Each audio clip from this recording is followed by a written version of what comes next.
पाकिस्तान की टेंशन बढ़ाने वाली खबर। इस प्रोजेक्ट पर फिर से काम करने की योजना पर आगे बढ़ा भारत का टुलबुल प्रोजेक्ट फिर से सक्रिय, पाकिस्तान में हंगामा। आज हम बात कर रहे हैं एक विवादास्पद भारतीय परियोजना की, जिसने न सिर्फ राजनीतिक गलियारे में हलचल मचा दी है, बल्कि पड़ोसी देश में भी भारी प्रतिक्रिया उत्पन्न कर दी है। यह वह परियोजना है जिसे टुलबुल नेविगेशन बैरिज के नाम से जाना जाता है। पिछले महीने जम्मू कश्मीर के पहलगाम में हुए आतंकी हमले की पृष्ठभूमि में भारत ने सिंधु जल संधि को स्थगित करने का निर्णय लिया था। इस निर्णय के बाद भारत के जल संबंधी अधिकारों पर नए सिरे से काम करने की दिशा में कदम बढ़ाए गए। इसी प्रक्रिया में भारत अब तालिबानी कश्मीर में बने टुलबुल परियोजना को फिर से सक्रिय करने की योजना पर तेजी से आगे बढ़ रहा है। सरकारी सूत्रों के अनुसार यह परियोजना पश्चिमी नदियों चिनाब या झेलम में उपलब्ध पानी के उपयोग को बढ़ाने की रणनीति का हिस्सा है। इन नदियों पर सिंधु जल संधि के तहत भारत को सीमित अधिकार है, लेकिन इन अधिकारों का अधिकतम दोहन करने का यह प्रयास व्यापक योजनाओं के अंतर्गत है। इसका उद्देश्य पंजाब और हरियाणा जैसे राज्यों में उपलब्ध जल संसाधनों को बढ़ाना बताया जा रहा है।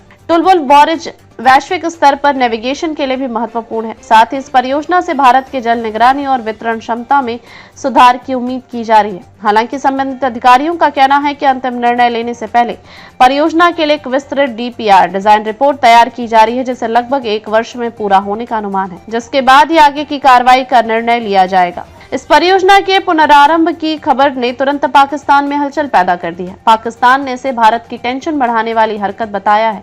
उनका तर्क है कि भारत टेक्निकल रूप से सीमित अधिकारों का उल्लंघन कर रहा है, जो क्षेत्रीय तनाव को और गहरा कर सकता है। पाकिस्तानी प्रतिष्ठित मीडिया नेटवर्क और राजनयिक समुदाय ने इस पर तीखी प्रतिक्रिया दी है और यह मामला जल्द ही अंतर्राष्ट्रीय मंच पर भी उठ सकता है। भारत की ओर से जवाब में यह कहा गया है कि यह परियोजना पूरा तरह कानूनी और सिंधु जल संधि में वर्णित अधिकारी के भीतर ही है। भारत का यह दावा है कि पानी का समुचित वितरण कृषि और स्थानीय बुनियादी ढांचे के हितों में आवश्यक है। इसके अतिरिक्त भारत ने यह भी संकेत दिया है कि यदि अन्य आगामी परियोजनाएं जैसे रतले जल विद्युत और किशनगंगा, तो उन पर भी चर्चा हो सकती है। विश्लेषकों की यह राय है कि टुलबुल परियोजना का पुनरारंभ केवल तकनीकी पहल नहीं, बल्कि एक रणनीतिक संकेत भी है। यह भारत की शक्ति दिखाने के साथ साथ वैश्विक और क्षेत्रीय जल संघर्षों में उसका रुख स्पष्ट करता है। यह उन दीर्घकालिक संदर्भों को स्मरण कराता है जहां एक महत्वपूर्ण भू राजनीतिक संसाधन बन गया है। सिंधु जल संधि, जो 1960 में भारत और पाकिस्तान के बीच हुई कोची समझौते के बाद एक समझौता था, इसे 1.25 दशक पहले भी कई बार विवादों ने घेरा,